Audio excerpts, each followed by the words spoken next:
Buenas noches a todos. Hoy queremos dedicar este programa a explicar un tema bien importante que lo hemos tocado en este tema de Colombia Federal, que está planteado en nuestra página web www.colombiafederal.com.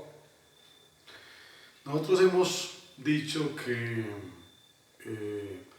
los derechos fundamentales se traducen en la prestación de servicios públicos esenciales y queremos hacer claridad de eso y explicar algunos de ellos. La verdad es que los servicios públicos esenciales se diferencian para la mayoría de la gente, o queremos hacer esa claridad, en los servicios públicos domiciliarios.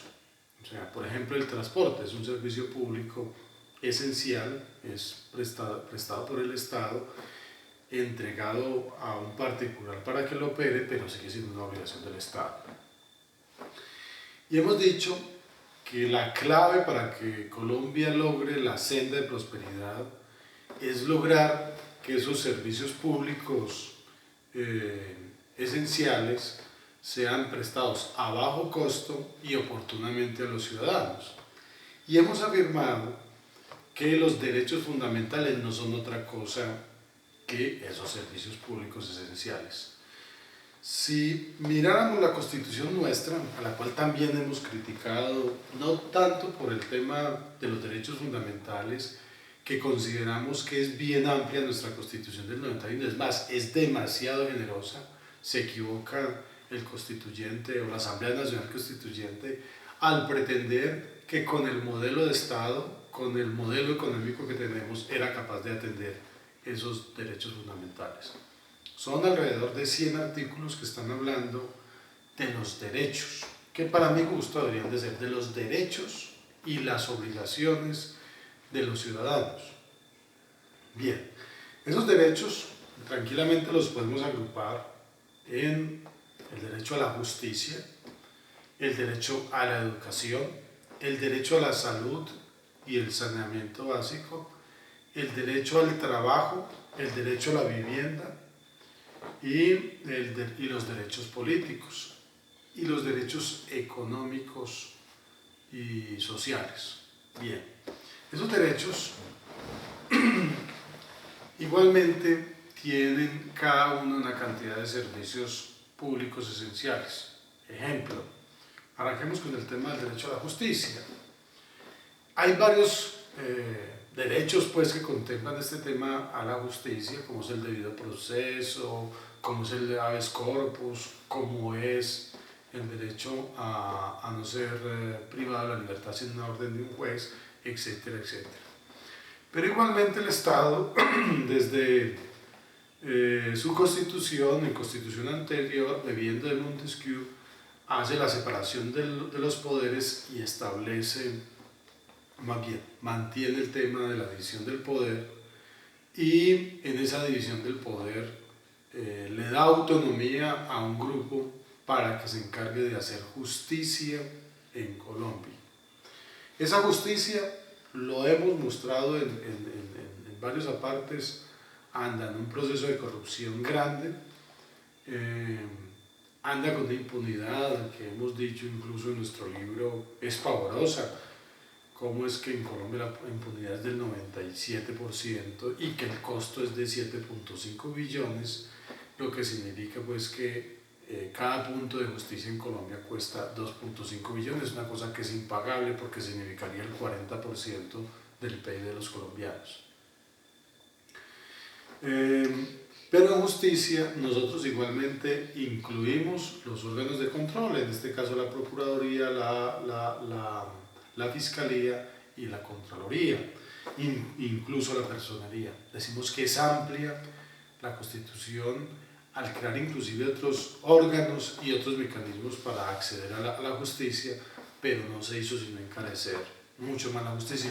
No porque sea malo en sí la justicia, sino porque el desequilibrio o la gran brecha económica que existe entre unas y otras clases ha llevado a la ilegalidad, por lo tanto el ejercicio de la impunidad cada vez es mayor, lo que dificulta que se den índices de justicia. Otro derecho fundamental que está contemplado en varios artículos es la educación, y es un servicio público esencial, no es un servicio público domiciliario, es un derecho que tiene, vamos a explicar más adelante cada uno de ellos, tiene diferentes instancias, como el tema de la educación superior, tanto desde la defensa de la autonomía universitaria como a la pertinencia de la educación, y el tema que hemos venido hablando de la innovación. El otro tema que toca más a la gente y que es altamente costoso, que no ha logrado niveles de pertinencia y de profundidad y de ser certero, es el tema de la salud. En el tema de la salud consideramos que pertenece a un grupo de derechos bien importantes que lo hemos llamado los derechos de la vida. Entonces ahí está el tema de las pensiones, el tema del tratamiento especial a los grupos disminuidos físicos y mentales, el tratamiento especial a las mujeres en embarazo, el tratamiento especial al niño, al neonato, que lo contempla incluso la Constitución, pero que es altamente costoso en Colombia y que le está pesando demasiado a la productividad de los colombianos, tanto a las unidades productivas como a los ciudadanos.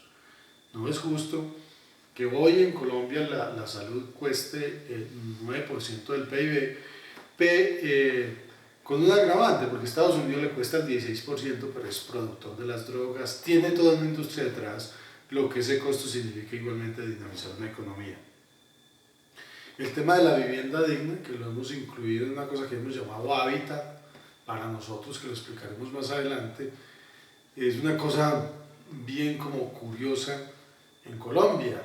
No solamente el constituyente o la Asamblea Nacional Constituyente se mete en el tema de considerar que la vivienda era un derecho de los colombianos, sino que se mete en el tema que sea digna. Es un tema que consideramos complicado para superar, puesto que vivienda digna puede tener muchas interpretaciones. Una vivienda de 36 metros, como las viviendas llamadas de Vargas Lleras, no podemos decir que es una vivienda digna, y más un país que tiene espacio. El tema del saneamiento básico, que sí es un servicio público domiciliario, pues porque nos llega agua potable y se nos recibe las aguas residuales y se nos recibe las basuras para hacer los tratamientos definitivos, lo cual cae en unas comillas bien grandes si realmente se cumple o no, y en qué porcentaje, y si realmente se está logrando proteger otro derecho fundamental, que es al ambiente sano. Ese es otro servicio público que es costoso tanto para el ciudadano como para las unidades productivas del país. Hay otros pues complementarios a la educación, como son la recreación, el goce y el ocio, el tema de la cultura, que más adelante nos detendremos a hablar de él. La cultura pareciera un elemento de consumo, pero es bien importante. Si se tomara en toda su plenitud, sería una fuente para beber conocimiento, para resolver muchos problemas nuestros. La identidad cultural del pueblo colombiano es bien importante para el tema de la gobernabilidad de quienes administren el Estado. Los otros son los derechos políticos, que consideramos son el punto más débil en Colombia. O sea, la Constitución crea otros mecanismos de participación, pero ya hemos demostrado y hemos hablado y vamos a seguir hablando de él. Estos en ningún momento son efectivos, porque todos se reducen al voto. Plantear que la revocatoria del mandato es posible en Colombia a un mandatario elegido popularmente, pero que hay que recoger mínimo el 30% de firmas para poder que la registraduría dé visto bueno o no, es ya dificultar el proceso de la revocatoria. No queremos con eso de que es que cualquiera puede pedir la revocatoria y pasar un derecho a petición de que van a revocar al mandatario, que también sería un error y se estaría violando otro derecho fundamental del ciudadano que fue elegido. Pero también es cierto que ese poder omnipotente que tiene toda persona que es elegida para el Ejecutivo en Colombia, incluso para el legislativo, difícilmente se podrá volver realidad. Es una forma diferente de la que consideramos, por eso hemos planteado todo el tema del sistema parlamentario, fundado desde las bases hacia el gobierno federal. Bueno, en fin, este es el grupo de derechos que amarramos a los servicios públicos esenciales y que venimos insistiendo en el abaratamiento de los costos. Terminamos entonces diciendo que si Colombia, nuevamente que lo hemos insistido en los otros momentos, logra reducir los costos de los servicios públicos esenciales, por ende los derechos fundamentales de las personas, de las unidades productivas, de la sociedad en su conjunto, será capaz de ofrecer bienes y servicios de una forma competitiva al mundo y por ende lograr calidad de vida y reducir todo el tema de la informalidad, que es lo que más nos lleva a la impunidad tan alta que tenemos los colombianos. Muy buenas noches.